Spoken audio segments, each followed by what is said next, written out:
Ngayon mag-blender ako ng apple at saka rice. So kulang talaga ang ingredients ko. Tapos lagyan natin ng tubig.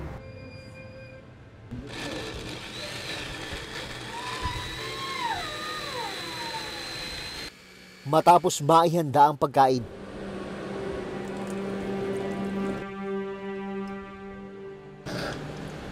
Kain tayo, Merinos. Kakain na.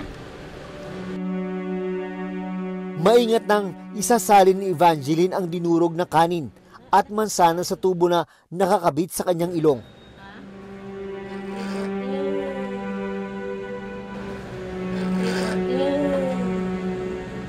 Kung tutuusin, may iniresetang gatas na angkop sa kondisyon ni Mary Rose. Pero dahil may kamahalan, may mga araw tulad ngayon na wala raw silang pambili. Yung gatas na yon 1,950, 800 grams. Ang kain niya is every 3 hours. 5 scoop, hindi sapat yung isang lata sa isang linggo.